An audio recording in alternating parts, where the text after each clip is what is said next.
తాకట్లో ఉన్న బంగారాన్ని విడిపించి ఆ రోజున మార్కెట్ ధర కట్టి మిగిలిన డబ్బును మీకు అందిస్తుంది కొమ్మూరి గోల్డ్.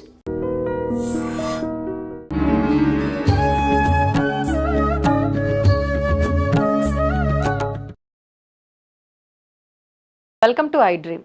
ధర్మ మార్గం విత్ విజిత కార్యక్రమానికి స్వాగతం. ప్రస్తుతం మనతో పాటు ఉన్నారు ప్రముఖ ఆధ్యాత్మికవేత్త, విశ్వ నియమాల ప్రచారకురాలు లక్కరాజు నిర్మలమ్మ గారు. ఇప్పుడు అమ్మతో మాట్లాడి మరిన్ని విషయాలు తెలుసుకుందాం. నమస్కారం అమ్మా. నమస్తే అమ్మ, ప్రతి ఒక్కరికి కావాల్సింది డబ్బు, సంపద, ఇవన్నీ ఉండాలి అంటే లక్ష్మీ అమ్మవారి అనుగ్రహం ఖచ్చితంగా ఉండాలి అంటూ ఉంటారు. మరి ఈ అనుగ్రహం ఉండాలి అమ్మవారిది అని అంటే మనం ఆచరించే విధానాలు కానీ, లేదు ఆమెను ప్రసన్నం చేసుకోవాలంటే ఆరాధనలు, అవన్నీ కూడా ఏ రకంగా ఉంటే ఆవిడని ప్రసన్నం చేసుకునే అవకాశం ఉంది? తప్పకుండా నాన్న, ఎందుకంటే ప్రతి వాళ్ళకి ఐశ్వర్యం చాలా ముఖ్యం. అవునమ్మా. లక్ష్మి లేకపోతే మనం అనుకుంటాం అబ్బా డబ్బులు ఏం చేస్తావే, అది మాత్రం చాలా తప్పు. ఎందుకంటే ఐశ్వర్యం లేకపోతే ఏ పని చేయలేం కదా. డబ్బులు అనేవి ఖచ్చితంగా కావాల్సిందే. అంటే జీవితంలో మన అన్నిట్లో సమానంగా రిలేషన్షిప్స్ ఎంత ముఖ్యమో డబ్బు కూడా అంతే ముఖ్యమో అనిపిస్తుంది నాకు. డబ్బు అనేది లేకపోతే మనం చూస్తున్నాం ఎన్నో ఇబ్బందులను. ఆ డబ్బు కోసమే ఎన్నో మోసాలు కూడా జరుగుతున్నాయి కదా. ఎన్నెన్నో మోసాలు జరుగుతున్నాయి. ఏంటి, బ్యాంక్ మేనేజరు ఫిక్స్డ్ డిపాజిట్ చేసిన డబ్బులు 5 లక్షలు, 10 లక్షలు, 50 లక్షలు ఎత్తుకొని వెళ్ళిపోయాడు. మేనేజరే మోసం చేసి ఇల్లీగల్గా సంతకాలు పెట్టి తీసేసుకుంటున్నారు. ఒక కంపెనీలో ఫోర్జరీ సంతకం పెట్టి పోస్ట్ మ్యాన్ ఇంకెవరో వేరే వాళ్ళ డబ్బులు తీసేసుకున్నాడు. బ్యాంక్ మేనేజర్లను, పోస్ట్ ఆఫీస్ వాళ్ళను మనం నమ్మేవాళ్ళం. ఇప్పుడు ఆ నమ్మకం కూడా పోయింది. చూడు, ఇలా డబ్బు అన్నను అక్క చంపుకోవడం, అక్కను చెల్లెలు చంపుకోవడము, మొగుడు పెళ్లి కాగానేనట ఫస్ట్ నైటే ఆ డబ్బులు బంగారం తీసుకొని మొగుడిని వదిలిపెట్టి వెళ్ళిపోయిందట. ఒక్క ఫస్ట్ నైట్ గడిపోయిందట అంతే. తెల్లారి చూస్తే పెళ్ళాం కోడలు లేదు. ఎక్కడ పోయింది అంటే ఎక్కడ లేదు. మొత్తం డబ్బు బంగారం అంది తీసుకొని వెళ్ళిపోయిందట అమ్మాయి. ఒక్కటే రోజు ఉందట పెళ్ళి. అన్ని కాడి. అయితే నాన్న, ఇక్కడ ఒక విషయాన్ని మనం గమనించాలి. ఎవరికైతే ఈ విశ్వ నియమాలు తెలియటం లేదో వాళ్ళే తప్పు చేస్తున్నారు బంగారు తల్లి. మనకు భగవద్గీత శ్లోకాలన్నీ చెప్పారు. దాంట్లో కొన్ని రహస్యాలను పూర్తిగా ట్రాన్స్లేషన్ చేయడానికి కుదరక చేయలేదు పెద్దవాళ్ళు. కానీ ఈ రోజుల్లో ఎవరైనా పుస్తెల తాడు వేసుకుంటున్నారా? ప్యాంట్లు షర్ట్లు వేసుకుంటున్నారు. అమ్మా నాన్న గుడికి వెళ్తుంటే పిల్లలు వస్తారంటే మేము రా మీరు బో అంటున్నారు. అవునా? అవును. మరి భగవద్గీత శ్లోకాలన్నీ చదువుతున్నారు, కానీ భగవద్గీతలో ఏముందో ఎవరికి తెలియదే. శ్లోకాలు నేర్చుకుని మీ పిల్లలకు శ్లోకాలు నేర్పించాలని ఆన్లైన్ క్లాసెస్లో నేర్పిస్తున్నారు. డ్రాయింగ్, డ్యాన్స్ లాగా భగవద్గీత కూడా నేర్పిస్తున్నారు. అందులో ఏముందో చెప్పే మనుషులు మీకు కావాలి. కానీ శ్లోకాలు వల్లించినంత మాత్రాన, రైమ్స్ మించినంత మాత్రాన మీ పిల్లలకి ఇంగ్లీష్ మొత్తం వచ్చినట్ట, సంస్కృత శ్లోకాలు మొత్తం చెప్పినంత మాత్రాన అందులో రహస్యాలు తెలియాలి. అదే మన భారతీయ సంస్కృతిలో ఉన్నటువంటి గొప్పతనం. అదే నాన్న, ఎప్పుడైతే డబ్బు కావాలి కావాలి కావాలి అని కోరుకుంటే రాదు, మనం ఇస్తూ ఉంటే వస్తుంది. దానికి కొన్ని టర్మ్స్ అండ్ కండిషన్స్ పూర్వీకులు మనకు పెట్టారు. ఏం పెట్టారు? పొద్దున్నే శుచిగా శుభ్రంగా ఇల్లు క్లీన్గా ఉండాలి. అప్పటి కాలంలో టాయిలెట్స్ దూరం ఉండేవి, ఇవాళ మన ఇంట్లోనే ఉంటున్నాయి. కనీసం టాయిలెట్ పోసుకున్న మన ఇంట్లో పిల్లలే నీళ్లు పోయకుండా వస్తారు. మగ పిల్లలు కూడా నీళ్లు పోయకుండా వస్తారు, ఆడపిల్లలు కూడా పట్టించుకోకుండా వస్తారు. ఆ కాళ్ళ చెప్పులు లేకుండా పోయి ఆ బురద కాళ్ళతో ఆ బాత్రూమ్ అంతా అడుగులు పడేసి వచ్చేస్తారు. ఇంటి ముందరకు వస్తారు 3 పిల్లలు, 2 పిల్లలు మనకు ఉన్నారంటే ఆ పిల్లలు టపటపటపటప చెప్పులు ఇక్కడి నుంచి అక్కడ దాకా ఈశాన్య మూల ఎంట్రన్స్ పెట్టుకుంటాం మనం. అదృష్టం మాకు, ఈశాన్య నుంచే మాకు డబ్బు కావాలని వెతికి ఈస్ట్ డోరు, ఈశాన్య డోరు, మనం సూర్యుడికి ఎదురుగుండే డోరు మాకు కావాలని అదే డోర్ పెట్టుకుంటాం. ఎక్కడైతే ఈశాన్యములు ఉంటుందో అక్కడ చెప్పులు పడేస్తాం, చెత్త పడేస్తాం, చెత్త బుట్ట ఒకటి పడేస్తాం. మరి ఎలాంటి జీవన విధానం గడుపుతున్నామో, మనం ఏమి కోరుకుంటున్నామో. అందుకనే పూర్వీకులు ఏం చెప్పారంటే టాయిలెట్ దూరంగా ఉండేది, ఇప్పుడు ఇంట్లోనే ఉంటుంది. కాబట్టి దానికి కొన్ని టర్మ్స్ అండ్ కండిషన్స్ ఉన్నాయి. ఏదైతే మీరు ఇస్తున్నారో దానినే మీరు పొందగలరు. అంతే. నేను లక్ష్మీ కటాక్షం కలగడానికి ప్రొసీజర్ పద్ధతి చెప్తాను. తర్వాత టర్మ్స్ అండ్ కండిషన్స్ అప్లై అవుతే వస్తుంది, లేకపోతే అదొక కండిషన్ ఉంది నా దగ్గర. నేను ఏది చెప్పినా మరి టర్మ్స్ అండ్ కండిషన్స్ ఒక కండిషన్ మాత్రం ఉంటుంది. శుచిగా మీరు ఆఫీసులో ఉన్నా ఎక్కడున్నా ఇల్లును శుభ్రంగా పెట్టుకోవాలి. అమ్మా, ఇల్లును శుభ్రంగా పెట్టుకొని ఎప్పుడూ మీరు ఏదో ఒకటి దానం చేస్తూ వెళ్ళాలి. అంటే ఏంటి, ఒక సరస్వతి, ఒక లక్ష్మి, ఒక శక్తి, మూడు కలుసుకున్నది ఒక స్త్రీమూర్తి. ఒక ఇంట్లో ఇల్లాలు అంటే ఇంటిని చూసి ఇల్లాలిని చూడు అంటే ఇల్లు చూడగానే తెలిసిపోయిందమ్మా మీరేంటో అని అనేస్తాం మనం, ఆటోమేటిక్గా మనకు తెలియకుండా అనేస్తాం. అంటే ఆ ఇల్లుని ఎంత శుభ్రంగా పెట్టుకుంటుందో, ఎంత హార్డ్ వర్క్ చేస్తుందో. ఇంట్లో ఉండే వ్యక్తులు, మగవాళ్ళు కొంతమంది స్పెషల్గా బాగా శుభ్రం చేస్తారు, కొంతమంది పిల్లలకు కూడా హెరిడిటీ ఉంటుంది, వాళ్ళు కూడా శుభ్రం చేసుకుంటారు. అందరూ చెయ్యరని చెప్పట్లేదు. కొంతమంది ఫ్యామిలీలో మన భారతీయ సంస్కృతిలో మగవాళ్ళు కూర్చోడానికి పుట్టారు, ఆడవాళ్ళు పని చేయడానికి పుట్టారు. అది మా కాలంలో, ఈ కాలంలో ఉల్టా అయిందనుకో.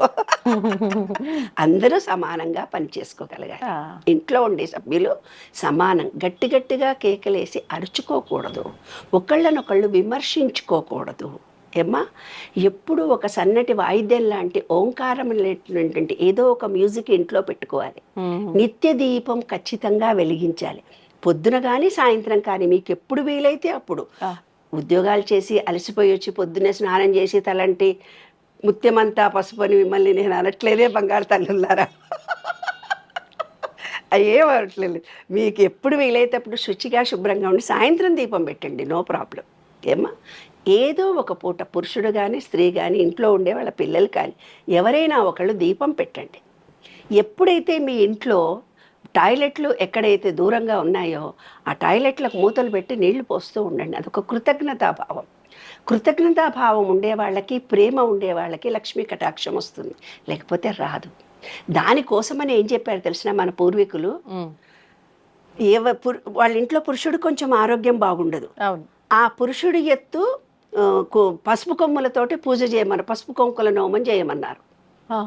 అంటే పురుషుడు ఎంత 60-70 కిలోలు ఉన్నాడు అనుకో, 70 కిలోల పసుపు కొమ్ములు వేసి గౌరీదేవి పెట్టేసి ఉద్యాపన పూజ చేసుకొని అవన్నీ మహిళలకు పంచాలి. వాళ్ళందరికీ భోజనాలు పెట్టాలి, ఇన్నోళ్లకు బట్టలు పెట్టాలి. ఎందుకంటే వాళ్ళ హృదయం ధరించి దాన ధర్మాలు చెయ్యరు. ఒక్కళ్ళకి ఎవరికో ఒక పూట భోజనం పెట్టేవాళ్ళు గారు. ఇట్లా ఖచ్చితంగా పెట్టారనుకో, ఈ నోముకు ఈ పద్ధతి అన్నారనుకో, భయంతో కాకుండా భక్తితో కాకుండా భయంతో ఖర్చు పెడతారు మగవాళ్ళు అనేది శాస్త్రం. కాబట్టి ఈ నోములు, వ్రతాలు, పూజలు అన్నీ ఈ నోము చేసినా, ఆకు పూజ చేసినా, ఇంకో నోము ఏం లేదే, దాన ధర్మాలు చేయడానికి, మహిళలకు కొంచెం కాస్త స్వీట్లు పంచడానికి, ఏదో ఒకటి చేసి పెట్టడానికి. అంటే ఈ విషయం మనం నిరంతరంగా ఏది ప్రేమ ఇచ్చారనుకో ప్రేమనే పొందుతాం, డబ్బు ఇచ్చారనుకో డబ్బునే పొందుతాం, ఉల్టా. కాబట్టి ఎప్పుడూ బీద వాళ్ళకి కానీ, ఆకలితో ఉండే వాళ్ళకి, అంగవికలకు కానీ మనం ఎప్పుడైనా దాన ధర్మాలు చేయాలి. చేస్తేనే లక్ష్మీదేవి మన దగ్గరకు వస్తుంది, లేకపోతే లక్ష్మీ కటాక్షం మనకి ఉండదు. కాబట్టి శుచి శుభ్రతతో దీపం పెట్టండి, మీకు తోచినంత సహాయం. పుస్తకాలను కాళ్లతో తన్నొద్దు. సరస్వతి కటాక్షం అంటే ఒక మాట, ఎంత చెడ్డ మాట బయటికి అనకూడదు. పూర్వీకులు ఏం చెప్పారు, కాళ్ళతో తనకండ్రా పుస్తకాలు అన్నారు. కాదు, ఒకళ్ళని విమర్శించి మాట్లాడకూడదు. ఏ చిన్న మనసు నీకు కష్టపెట్టినా వాడు ఖచ్చితంగా చచ్చే లోపల మళ్ళీ అంత బాధపడి చచ్చిపోతాడు. అది విశ్వ నియమంలోని విశ్వ రహస్యం. అది ఎట్టి పరిస్థితుల్లో కూడా మనం కఠినమైన మాటలు, విమర్శనాత్మకమైన మాటలు ఎట్టి పరిస్థితుల్లో ఎవరిని కూడా అనకూడదు. అంటే మనని ఇబ్బంది పెట్టిన వాళ్ళు ఉన్నా కూడా అనకూడదు అంటున్నాను. అట్లాంటిది కాదు, టుట్టుగా జటేర్లు వేసుకుంటేనే మనుషులు కష్టపెట్టే మాటలు మాట్లాడే వాళ్ళు ఉన్నారు. ఎందుకు అంటే నువ్వు బాధపడితే వాళ్ళకి కొంచెం వాళ్ళ ఈగో సాటిస్ఫాక్షన్ అవుతుంది. మళ్ళీ జోక్గా తీసుకోలేక బాధపడ్డారు అని మననే విమర్శిస్తారు అట్లా కూడా. అవును, అందుకని బాధపడకుంటే వాళ్ళకు బాధ రాదు. నువ్వు బాధపడితే తప్పకుండా వాళ్లకు వస్తుంది. పాపం అనేది ఎలా తయారవుతుందో నేను ఎన్నో సందర్భాల్లో నేను చెప్పాను. క్రికెట్ మ్యాచ్ ఆడి వెళ్ళిపోతారు. ఒక క్రికెట్ మ్యాచ్ గెలిచింది రాత్రి, ఒక బాటిల్లో పెల్టి క్రాకర్స్ కాల్చుకున్నారు, అందరు వెళ్ళిపోయారు. ఆయనటోడు నాదనుకోలేదు, ఈయనటోడు నాదనుకోలేదు, కాచినోడు నాదనుకోలేదు, ఇక్కడోడు అక్కడ వెళ్ళిపోయినారు. ఆ గాజు ముక్కలన్నీ రోడ్ల మీద పడిపోయి రోడ్డు మీద నడిచే ప్రతి వాడికి గుచ్చుకున్నాయి. 20 మంది గుచ్చుకున్నాయి. 20 మంది ఎన్ని మాటలు మాట్లాడారు? అంటే మీరు అనుకున్నారు మేము మంచి చేశాము, మన ఇండియా గెలిచిందని కాబట్టి మేము ఎంగామా చేసుకున్నాము అనుకున్నారు. మీరు చేసిన తప్పు ఏమైపోయింది? మీకు అది కర్మగా మారిపోయి నువ్వు రేపెద్దున ఏదైనా డబ్బును ఆశించి కోరుకున్నప్పుడు అది రాకపోవడానికి ఆటంకం ఇలాంటి పాపాలు. దిష్టి తీస్తారు. గుడి ముందర మనుషులకు దిష్టులు తీసేసి, కొబ్బరికాయలు తీసేసి, నిమ్మకాయలు తీసేసి టక్కన కొట్టి రోడ్ల మీద ఇడిచిపెడతారు. అవి ఎంతమంది కూర్చుకుంటున్నాయి? అంటే నీవు ఏ పని చేసినా ఎదుటి మనిషి మనసు కానీ, శారీరకంగా కానీ, మానసికంగా కానీ హింసించకుండా పని చేయాలి. అప్పుడే మనం అనుకున్న కోరికలు నెరవేరి లక్ష్మీ కటాక్షం కలుగుతుంది. మాటతో అనకూడదు, పైసలను కాళ్ళతో తన్ని తీసుకోరా, నీ పైసలు నువ్వు తీసుకో, పైసలు పైసలు పైసలు కొట్లాడుతున్నామని కాళ్ళతో తొక్కుతారు. కొంతమంది డబ్బులను విసిరి పడేస్తారు, అసహ్యంగా చూస్తారు. డబ్బులు కాదు, ఈ పైసల గురించి అని మొహం మీద కొడతారు. భీకరమైనటువంటి గొడవలు జరుగుతాయి. ఒక్కొక్కళ్ళ అన్నదమ్ముల మధ్య, అక్క చెల్లెల మధ్య, భార్యాభర్తల మధ్య, పిల్లల మధ్య ఎన్నో గొడవలు జరుగుతాయి. ఎందుకు? ఆ డబ్బులను హీనంగా చూసి మాట్లాడడము, డబ్బును విసిరేయడము. మహాలక్ష్మి కటాక్షం రా తల్లి. ఏది నీవు చేస్తున్నావో అది విశ్వం, ఇక్కడ ఒక సీసీ కెమెరా ఉంది, అది రికార్డ్ చేసి పెట్టేస్తుంది. నీవు డబ్బును అసహించుకున్నావు కాబట్టి నీకు డబ్బులంటే ఇష్టం లేదనుకుంటుంది అది. ఈ విశ్వం అనేది ఒక ఎనర్జీ, మనలో ఉండే ఎనర్జీ. అది ఏంటిది? నువ్వు విశ్వాన్ని మహాలక్ష్మి కటాక్షం కావాలని ఇల్లు శుభ్రం పెట్టావు, దీపదైవ నైవేద్యాలు పెట్టావు, ఆర్ఫెన్స్కి వెళ్ళి దాన ధర్మాలు చేసి వచ్చావు, శుక్రవారము మంచి ప్రసాదాలు చేసి అందరికీ పంచావు, దీపాలు పెట్టావు. కానీ డబ్బులు అవుతలేవు, అనుకున్న కోరిక తీరట్లేదు. ఎందుకు తీరట్లేదు? ఇట్లాంటివన్నీ చేసిన పాపాలను నువ్వు సారీ నా వల్ల పొరపాటు తప్పు ఉంటే క్షమించండి మహాలక్ష్మీదేవని కోరుకోవాలి. అమ్మా నాకు ఇస్తావా ఇంకా అని కోరుకోకూడదు అమ్మవారిని. లక్ష్మీ పూజ చేసే ముందు అమ్మ లక్ష్మీదేవి పటాన్ని లక్ష్మీనారాయణుడిది పెట్టి ఎర్ర పువ్వులు కానీ తెల్ల పువ్వులు కానీ దీపం కానీ పెట్టి పూజ చేసేటప్పుడు నాకు ఇంత మంచి ఇల్లు ఇచ్చావు, థ్యాంక్ యూ. అద్దిల్లున్నా పర్వాలేదు, ఏదున్నా నాకు ఇంత బంగారం ఇచ్చావు పర్వాలేదు, మంచి భర్తని ఇచ్చావు అంటే వాడు కొట్టినా తిట్టినా కూడా భర్త నిన్ను వదిలిపెట్టలేదు కదా. అదే ఏమ్మా, ఆ ఉన్న దాంట్లో మంచి ఎంచుకోను. Thank you. నాకు పిల్లల్ని ఇచ్చావు, వాడు బుద్ధిమంతుడు అనుకుండా కూడా ఉండొచ్చు. థ్యాంక్ యూ అమ్మా, పిల్లల్ని ఇచ్చావు, సంతోషం, చాలు, నాకు అన్నీ ఉన్నాయి. ఇంకా ఇస్తే ఈ జన్మ సార్థకత నేను సంపాదిస్తా, అందుకోసం నాకు కావాలి. నీవిచ్చిన ధర్మాలను నిర్వర్తించడానికి నాకు డబ్బు కావాలి, ఇస్తావా అని అడిగే దాంట్లో పద్ధతి రావాలి. ప్రతి విషయంలో ఆ పద్ధతిని నేర్పించారు నాన్న. ఇప్పుడు ఈజీగా గుడికి వెళ్ళి దండం పెట్టిరా 11 కోరికలు అయిపోతాయంటే ఆ గుడిలో పూజ జరుగుతుంటే నడవండి పక్కన జరగండి, మేము 11 ప్రదక్షిణాలు చేసేందుకు వచ్చినామో తిట్టి వస్తారు. అరే, పూజ చేసే వాళ్ళను నేను తిడితే నాకు పాపం అంటుతుంది కదా. ఆ 5 నిమిషాలు నేను ఆగలేకపోయానా? ఒకవేళ నాకు బస్సు టైం అయింది, నేను అర్జెంటుగా వెళ్ళాలి, దండం పెట్టేసి వెళ్ళిపో. అవును, అక్కడ ఉండే పూజారులను వాళ్ళను మనము నిష్ఠూరంగా మాట్లాడితే అది మళ్ళీ పాపం అయిపోయింది కదా. నువ్వు ఇక్కడ గుడికి ఎందుకు వెళ్ళావు? పుణ్యం కోసం వెళ్ళావు. ఒకళ్ళనొకళ్ళు దూషించుకుంటారు గుళ్ళల్లో కూడా, ఒకళ్ళనొకడు కొట్టుకుంటారు, నేను ముందు కూర్చున్నా నువ్వెందుకు అనుకుంటారు. మరి అలాంటప్పుడు గుడికి ఎందుకు వెళ్ళాలి?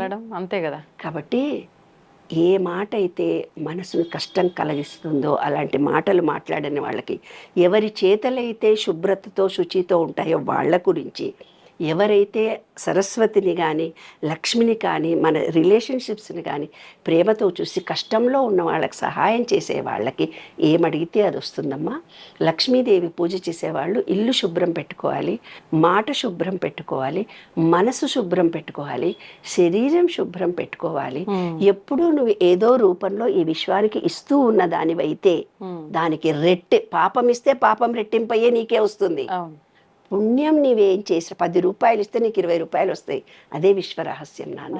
కాబట్టి శుచిగా శుభ్రంగా ఏ అమ్మవారిని ఏ రూపంలో మీరు అష్టోత్తరమన్నా చదువుకోండి, ఎర్రటి పువ్వులన్నా పెట్టండి, దీపారాధన చేయండి. అందరూ చెప్తూనే పోతుంటారు, ప్రతి పుస్తకాల్లో యూట్యూబ్లో కూడా లక్ష్మీ పూజ అంటూ వస్తుంది, అది పెట్టుకొని చూడండి, లక్ష్మీ కటాక్షం మనకు కావాలంటే.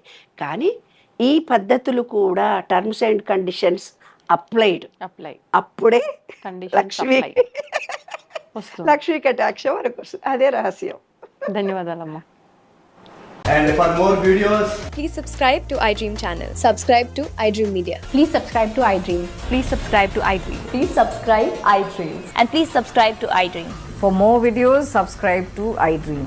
please like, share and subscribe to the channel. Congratulations, iDream. Subscribe to iDream. Subscribe to iDream. So subscribe to iDream Media. iDream ki iDream team andarki huge congratulations. Please subscribe iDream Media. Please subscribe to iDream. Subscribe iDream. Please subscribe to iDream. I dream అంటే నా కళల channel subscribe చేసుకున్న నోరు తిరుగుతలేదు, మీరైతే గంట గుర్తు కొట్టండి. For more such videos, please subscribe to iDream. Subscribe to iDream. Please subscribe to iDream. Please subscribe iDream Media. Please do subscribe to iDream. Please subscribe to iDream Media. For best entertainment and information, please subscribe iDream. And don't forget to subscribe to iDream.